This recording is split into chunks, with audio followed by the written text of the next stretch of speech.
ഇത്രയും കേട്ടതിൽ നിന്നും സാറിനെ അവൻ എന്തിനാ കാണണമെന്ന് പറഞ്ഞത്? എന്തെങ്കിലും ഊഹമുണ്ടോ? Nothing, absolutely nothing. ഇപ്പൊ രണ്ടുപേർക്ക് ഈ കാര്യം അറിയൂ. ഒന്ന് അലക്സ്, മറ്റൊന്ന് ഊപ്പർവാല.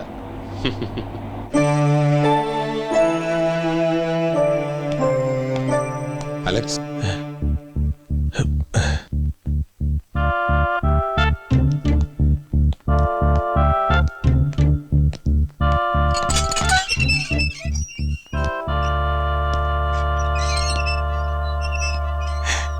ദൈവന്റെ പ്രാർത്ഥന കേട്ടു. ഇവരൊക്കെ പറഞ്ഞത് സാറ് വരില്ല എന്നാ, പക്ഷെ എനിക്ക് വിശ്വാസം ഉണ്ടായിരുന്നു.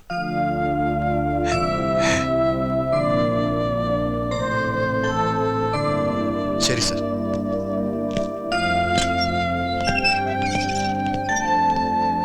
ഈ ലോകം വിട്ടുപോകാൻ ഇനി ഏതാനും ദിവസങ്ങൾ എനിക്കുള്ളൂ. ഞാൻ സത്യമേ പറയൂ, സാറ് വിശ്വസിക്കണം. കഴിഞ്ഞ ദിവസം പ്രാർത്ഥന കഴിഞ്ഞപ്പോൾ എനിക്കൊരു ഉൾവിളി ഉണ്ടായി. ദൈവം എന്നോട് പറഞ്ഞ പോലെ എനിക്ക് തോന്നി, ഞാൻ ഈ ഭൂമി വിട്ടു പോകുന്നതിന് മുൻപ് ആ സത്യം ആരോടെങ്കിലും പറയണമെന്ന്. വളരെ യാദൃശികമായിട്ടാണ് സാറ് ഇവിടെ ഉണ്ടെന്ന് പേപ്പറിൽ കണ്ടത്. എനിക്ക് പറയാനുള്ളത് കേൾക്കാൻ ഏറ്റവും യോഗ്യൻ സാറാണെന്ന് എനിക്ക് മനസ്സിലായി. ഇരണിയിലെയും നാദാമംഗലത്തെയും കൂട്ടക്കൊല കൂടാതെ തെളിയിക്കപ്പെടാത്ത 3 കൊലകൾ കൂടി ഞാൻ ചെയ്തിട്ടുണ്ട്. തമിഴ്നാട്ടിൽ ആദ്യത്തെ കൊല നടത്തിയത് കൊള്ള നടത്തിയ ശേഷം ആത്മരക്ഷാർത്ഥമാണെങ്കിൽ കർണാടകത്തിൽ 2 പേരെ കൊന്നത് ദൃക്സാക്ഷികൾ ഇല്ലാതാക്കാനായിരുന്നു. തുടർന്ന് എനിക്ക് മനസ്സിലായി, ആ കൊലകളിൽ കാരണമില്ലാത്ത ഏതോ രസം എനിക്കുണ്ടായിരുന്നുവെന്ന്. നാദാമംഗലത്തെയും ഇരണിയിലെയും കൂട്ടക്കൊലയ്ക്ക് മുൻപ് ഞാൻ പൂർണ്ണമൃഗമായി തീർന്നിരുന്നു. ഇതൊരു കൺഫെഷനാണ്. ആണെങ്കിൽ ഫാദർ ഗോമസിനോട് മതിയായിരുന്നു എന്നെ മൃഗത്തിൽ നിന്നും മനുഷ്യനാക്കി മാറ്റിയ മനുഷ്യസ്നേഹി. ഇല്ലെന്ന് വിശ്വസിച്ച ദൈവം ഉണ്ടെന്ന് തെളിയിച്ചു തന്ന മഹാൻ. പക്ഷേ അദ്ദേഹത്തിന് പോലീസിന്റെ ജോലി ഇല്ലല്ലോ സാർ. മനസ്സിലായില്ല. ആ 7 കൊലകളിൽ ഒരെണ്ണം ഞാൻ ചെയ്തതല്ല സാർ, മറിച്ച് 6 എണ്ണം ഞാൻ ബോധപൂർവം തന്നെ ചെയ്തതാ. ആ വീടുകളിൽ കൊള്ള നടത്തിയത് ഞാൻ തന്നെയാ. കള്ളം, പച്ചക്കള്ളം. 6 അല്ല 7 ഇവൻ തന്നെ ചെയ്തു. എന്നിട്ട് ഇപ്പൊ തെറ്റിദ്ധരിപ്പിക്കാൻ വേണ്ടി. Please let him complete it.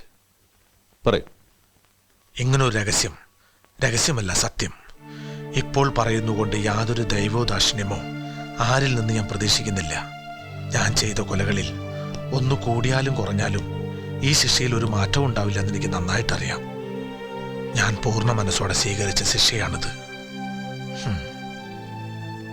എൻ്റെ ഈ മുഖം കണ്ടാലറിയില്ലേ, എനിക്കൊട്ടും പരിഭ്രമവും ഭയവുമില്ല. പിന്നെ ഇപ്പൊ ഇങ്ങനെ ഒരു മനമാറ്റത്തിന് എന്താ കാരണം? ഒരു കാരണം ഞാൻ ആദ്യം പറഞ്ഞത്, ദൈവം എന്നെ പ്രേരിപ്പിച്ചു വന്നത്. മറ്റൊന്ന്, 7ാമത്തെ കൊല ആര് ചെയ്തു അവർ ഇന്ന് സമൂഹത്തിൽ മാന്യരായി കഴിയുന്നുണ്ടാവണം. തങ്ങളെ തൊടാൻ ആർക്കും കഴിയില്ലെന്ന അഹങ്കാരത്തിൽ. അസത്യം പറയുന്നതിനേക്കാൾ പാപമാണ് സത്യം പറയാതിരിക്കുന്നത്. അതുകൊണ്ടാവണം ദൈവം ഈ അവസാന നേരത്ത് ഇത് പറയാൻ എന്നെ പ്രേരിപ്പിച്ചത്. ആരാണ് ഇതിൽ 7ാമത്തെ ആൾ? മാണിക്കുഞ്ഞ്, നാദാമംഗലത്തെ 2 പേരിൽ ഒരാൾ.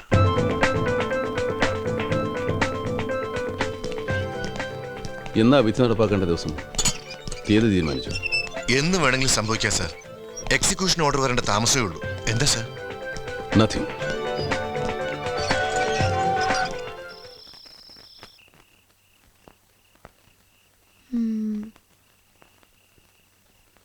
സിഐഡികൾ രണ്ടുപേരും കുറെ നേരമായി നിന്ന് തല പോയിക്കുന്നു. വല്ലതും പറയാറായോ? പറയട്ടെ. അലക്സ് പറഞ്ഞത് വിശ്വസിക്കാം. കാരണം ഈ മാണിക്കുഞ്ഞിനെ കൊന്നത് അലക്സ് അല്ലെന്ന് വന്നാൽ അയാള് വധശിക്ഷയിൽ നിന്ന് രക്ഷപ്പെടുവോ? ഇല്ല, ഒരു സാധ്യതയുമില്ല. അപ്പോ തീർച്ചയായിട്ടും അയാള് പറഞ്ഞത് വിശ്വസിക്കാം. കാരണം എന്തെങ്കിലും ദൈവോദാക്ഷിണ്യോ പ്രതീക്ഷിച്ച് പറഞ്ഞതല്ലോ പാവം. CBI അന്വേഷിച്ച കൂട്ടക്കൊല കൂടാതെ ഇതുവരെ തെളിയിക്കപ്പെട്ടിട്ടില്ലാത്ത 3 മർഡർ കൂടി അയാള് സമ്മതിച്ചില്ലേ? അതുവാരും ചോദിച്ചിട്ടില്ലല്ലോ. അത്രയൊക്കെ സത്യം അയാള് പറഞ്ഞെങ്കിൽ അയാളെ വിശ്വസിക്കാം. കുട്ടിത്തലയിൽ ആൾതാമസമുണ്ട്. അപ്പോ ഇക്കാര്യത്തിൽ CBIയുടെ അഭിപ്രായം? വിശ്വാസം മാത്രം പോരല്ലോ.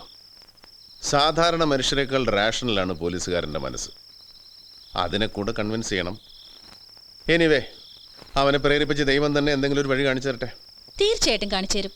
കണ്ടോ? Let us hope. രാജു എത്ര ദിവസം വേണ്ടത്? നാളത്തെ കണ്ണൂർ എക്സ്പ്രസിന് മടങ്ങണം. പിന്നെ എങ്ങനെയൊരു ഡോഗ് സ്ക്വാഡിലെ ജോലിയൊക്കെ? ഞാനും കുറെ പട്ടികളും. സുഖം, ഔദ്യോഗിക ടെൻഷനൊന്നുമില്ല. അത് ശരി. അല്ല, ഒരു കണക്കിന് ഈ പട്ടികളുടെ കമ്പനിയാ പലതുകൊണ്ടും നല്ലത്. കഴിഞ്ഞ ദിവസം അലക്സിന്റെ കത്ത് വന്നിരുന്നു. ഇരണിയിൽ നാദാമംഗല ഫെയിം.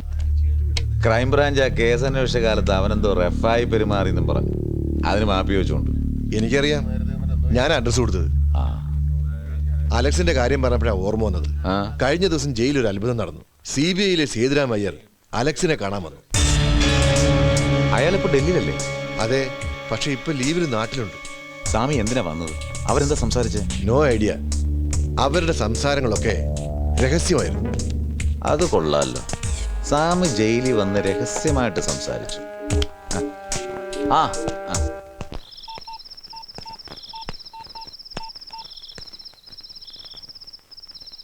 കോളാടി വർക്ക് ചെയ്യല്ലേ?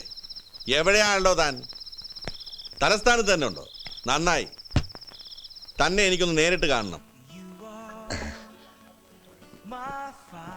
ഞാൻ പിന്നീട് ഈ ജയിലർ രാജുവിനെ അയാൾ താമസിക്കുന്ന സ്ഥലത്ത് പോയി കണ്ടു, സംസാരിച്ചു.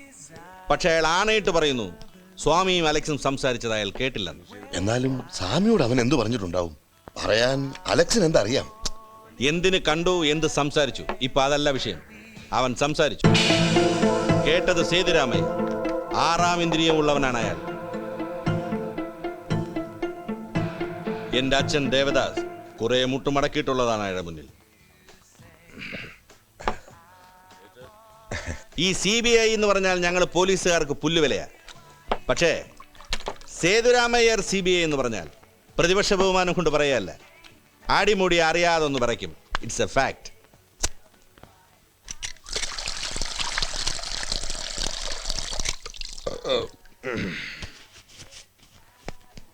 ആ 750 രൂപയായി. അവിടെ തരും.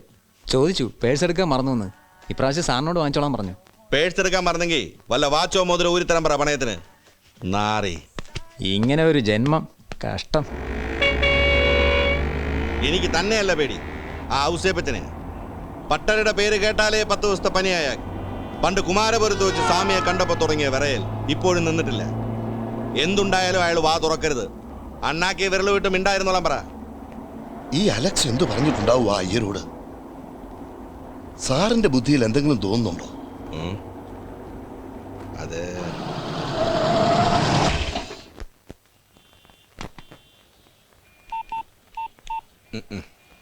ഇപ്പൊ വരാം.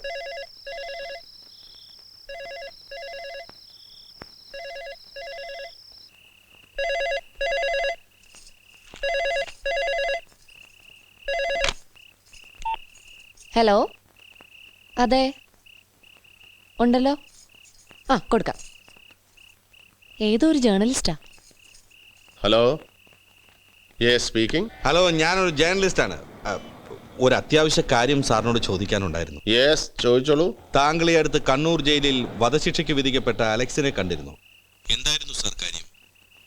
ആ കേസിൽ CBIക്ക് എന്തോ തെറ്റുപറ്റി, അത് തിരുത്താനാ താങ്കൾ ചെന്നതെന്നൊക്കെ ചില അഭിയോഗങ്ങളുണ്ട്. Any fact in that? എന്നോടിപ്പോൾ സംസാരിക്കുന്നത് ഒരു ജേർണലിസ്റ്റ് അല്ലല്ലോ. അതെന്താ സാർ അങ്ങനെ തോന്നാൻ കാരണം? കാരണം സാധാരണ ജേർണലിസ്റ്റുകൾ മെയിൻറ്റെയിൻ ചെയ്യുന്ന ഒരു പ്രോട്ടോകോൾ ഉണ്ട്. പരിചയമില്ലാത്ത ഒരാളോട് അതും ഒഫീഷ്യലായിട്ട് സംസാരിക്കുമ്പോൾ ആദ്യം തൻ്റെ പേര്, പിന്നെ താൻ റെപ്രസെന്റ് ചെയ്യുന്ന പേപ്പർ അല്ലെങ്കിൽ മീഡിയയുടെ പേര് പറയും, അല്ലേ? സോറി, എൻ്റെ പേര് അനിലെന്ന, ഫ്രീലാൻസറാണ്. മിസ്റ്റർ അനിലിന് ഏത് പ്രസ് ക്ലബിലാണ് മെമ്പർഷിപ്പ്? പെട്ടെന്ന് കിട്ടുന്നില്ലല്ലേ? സാരമില്ല, ആലോചിച്ചിട്ട് പറഞ്ഞാൽ മതി, ഞാൻ ഹോൾഡ് ചെയ്യാം. നാശം. ഏകദേശം സാറിനുണ്ടായ പോലെ ഒരു അനുഭവം എനിക്കും ഉണ്ടായി. പക്ഷേ വിളിച്ചത് പരിചയമുള്ള ആള് തന്നെ. ആരാ അത്? കണ്ണൂർ ജയിലിലെ ജയിലർ രാജു. ഒരുപക്ഷെ സാറ് മറന്നു കാണില്ല, നമ്മുടെ പഴയ DYSP ദേവദാസ്, കുമാരപുരം ഫെയിം. അദ്ദേഹം മരിച്ചു. അദ്ദേഹത്തിന്റെ മകൻ സത്യദാസ് DYSPയാ. ഈ സത്യദാസ് രാജുവിനെ കണ്ട് ഇതേ കാര്യം ചോദിച്ചെന്നു. അലക്സും സാറും തമ്മിൽ സംസാരിച്ച കാര്യം നിർബന്ധിച്ച് ചോദിച്ചെന്നു. അയാൾ അങ്ങനെ ചോദിച്ചതിന് എന്റെ ഉള്ളിൽ തോന്നുന്ന ഒരു കാരണമുണ്ട് സാർ. എന്താ? അന്ന് ഞങ്ങൾ ഈ കേസ് അന്വേഷിക്കുന്ന സമയത്ത് സത്യദാസ് അവിടെ ലോക്കൽ DYSP ആയിരുന്നു. ചെറിയ മണം തോന്നുന്നുണ്ടല്ലേ സാർ? പിന്നെ തൻ്റെ ബോസ് മിസ്റ്റർ നായർ സ്ഥലത്തുണ്ടോ? എനിക്ക് അദ്ദേഹത്തെ ഒന്ന് കാണണം. Fix up an appointment and call me.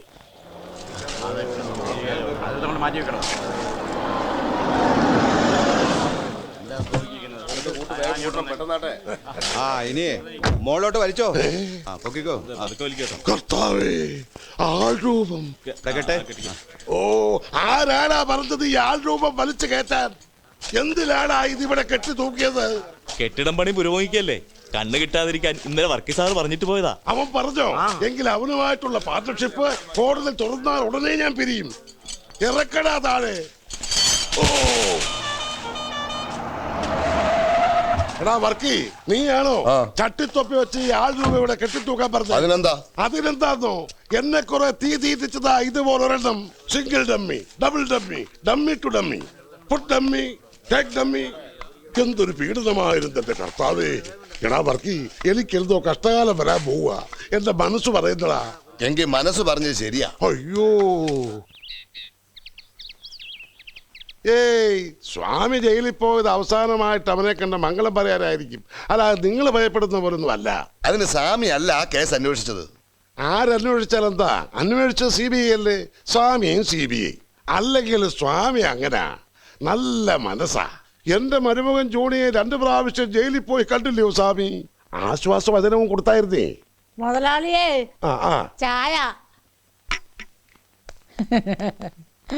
ചേർത്തിയേ, മധുരം കുറച്ചല്ലേ ഇട്ടിട്ടുള്ളൂ. മധുരേന്ന് ആരും വിളിച്ചില്ല മുതലാളി. 12,000 രൂപ കൊടുത്തൊരു കുദ്രാടം വാങ്ങി തന്നിട്ടില്ലേ ചെവിക്കകത്ത് വെക്കാൻ? അതെന്തിയേ? നാശം. സണ്ണിക്കുട്ടി, സണ്ണിക്കുട്ടി, എടാ മോനെ, ഇന്നലെ പോയതാ. ഇത് ഇപ്പോഴും ഉണ്ടോ? ഏയ്, ഇവന്റെ അമ്മച്ചി മരിച്ച ദിവസം ദുഃഖ വെള്ളിയാഴ്ച, പിന്നെ ഇവന്റെ ഭാര്യ ഓമനയുടെ ഓർമ്മ ദിവസം. ഈ ദിവസങ്ങൾ ഒഴിച്ചു ബാക്കി എല്ലാ ദിവസങ്ങളിലും എന്റെ മോൻ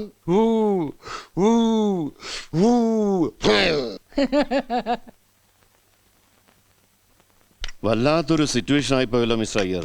CBI അന്വേഷിച്ച കേസിൽ പിഴവുണ്ടാകുക. ഈ അലക്സിനെ വിശ്വസിക്കാമോ? വിശ്വസിക്കാനും കാരണങ്ങളുണ്ട്, വിശ്വസിക്കാതിരിക്കാനുണ്ട്. പക്ഷെ ഒരല്പം കൂടെ മുൻതൂക്കം വിശ്വസിക്കാനാണ്. അതൊക്കെ ഞാൻ തന്ന നോട്ട്സിലുണ്ടായിരുന്നു. വായിച്ചു. ആകെ നാണക്കേടാകുമല്ലോ. CBI അവസാനിപ്പിച്ച കേസിൽ വീണ്ടും അന്വേഷണം ഉണ്ടാകുക എന്ന് വെച്ചാൽ അതിലും വലിയ നാണക്കേടാവും സത്യം പുറത്തറിഞ്ഞാൽ. അവൻ പറഞ്ഞ ആരും വിശ്വസിക്കാനാ? അവൻ പറഞ്ഞാൽ ആരും വിശ്വസിക്കില്ല. പക്ഷെ CBIക്ക് തന്നെ എന്തെങ്കിലും സമ്മതിക്കേണ്ടി വന്നാലോ? What you mean? അതിനുള്ള ഉദാഹരണം തേടി അകലെയൊന്നും പോകണ്ട സർ. ഇവിടെ ഈ ഓഫീസിൽ തന്നെ ഉണ്ട്. ഇപ്പൊ ഇവിടെ CBI അന്വേഷിച്ചുകൊണ്ടിരിക്കുന്ന വളരെ പ്രധാനപ്പെട്ട ഒരു കേസുണ്ട്, നക്സലൈറ്റ് വർഗീസിന്റെ കേസ്. വർഷങ്ങൾക്ക് ശേഷം ഒരു സുപ്രഭാതത്തിൽ കോൺസ്റ്റബിൾ രാമേന്ദ്രൻ നായർ വന്ന് കൺഫ്യൂസ് ചെയ്യുന്നു വർഗീസിനെ കൊന്നത് ആരാണ്. അതുപോലെ മാണിക്കുഞ്ഞിന്റെ യഥാർത്ഥ കൊലപാതകം ഒരു ദിവസം വന്ന് കൺഫ്യൂസ് ചെയ്താൽ അന്നുണ്ടാകുന്ന നാണക്കേടും മാനക്കേടുമാണ് വലുത്, ഇന്ന് തെറ്റ് തിരുത്തുന്നതാണോ നല്ലത്? ദൈവമേ, എന്തൊക്കെ ശ്രദ്ധിക്കണേ ഈ കാലത്ത്. ഇനിയിപ്പോ ഇതൊന്നും ഇല്ലെങ്കിലും തെറ്റ് സംഭവിച്ചിട്ടുണ്ടെങ്കിൽ അത് തിരുത്തേണ്ട ധാർമ്മികത നമുക്കില്ലേ? അതിനൊരു നാണക്കേടും തടസ്സമാകരുത്. Yes, I agree 100%. വർഷങ്ങൾ കഴിഞ്ഞ സംഭവം എവിടെ തുടങ്ങും, എങ്ങനെ അവസാനിപ്പിക്കും? A difficult agenda. അവസാനം സത്യം പുറത്തു കൊണ്ടുവരാൻ കഴിഞ്ഞില്ലെങ്കിൽ അങ്ങനെ ഒരു ഗസ്റ്റിലൊന്നും ആരംഭിക്കാൻ കഴിയില്ല sir. I always think positive. പലതുകൊണ്ടും വളരെ അപൂർവമായ ഒരു കേസാണ്. സാധാരണ സത്യത്തെ നമ്മളാണ് തേടുന്നത്, മറിച്ച് ഈ കേസിൽ സത്യം നമ്മളെയാണ് തേടുന്നത്. അങ്ങനെ വിശ്വസിക്കാനേ തരവുള്ളൂ. കാരണം ഈ കേസിൽ പരാതിക്കാരൻ ഈശ്വരൻ.